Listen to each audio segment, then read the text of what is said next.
বন্ধুরা, আজ আমরা বেরিয়ে পড়েছি মাছ ধরার উদ্দেশ্যে একটা ডিঙি নিয়ে। আর আমরা কিছু লোকজন একটা ছোট্ট খালির ভিতরে সবে নৌকাটা আমরা রেডি করেছি। আর একটু একটু করে আমরা বেরোনোর প্রস্তুতি করছি। চারিদিকে দেখুন জঙ্গল জঙ্গল আর জঙ্গল, যদিও ভয়ানক কিছু নেই, তবুও আমরা একটু গা ছমছমে পরিবেশ ছিল।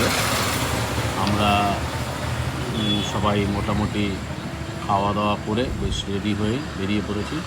আমাদের দেখুন দেখুন চারিদিকে কীভাবে ঘন জঙ্গল। আর দেখুন আমাদের এই যে মাছ ধরার সঙ্গী, আর পেছনে এই যে মাঝি যে নৌকা দাঁড় বাইবে, সে আস্তে আস্তে এই যে নৌকা রেডি করে দাঁড় বাইছে, একটু একটু করে নৌকা এগিয়ে চলেছে। আমরা আজকের একটু সমুদ্রেই যাব মাছ ধরার উদ্দেশ্যে। ওই খাড়ি থেকে বেরিয়ে একটা ছোট্ট নদী, তারপরে সেই বঙ্গোপসাগর, সেখানে আমরা আজকে মাছ ধরবো। আমাদের বঙ্গোপসাগরে মাছ ধরার পালা। এই ভিডিওতে এটাই দেখা।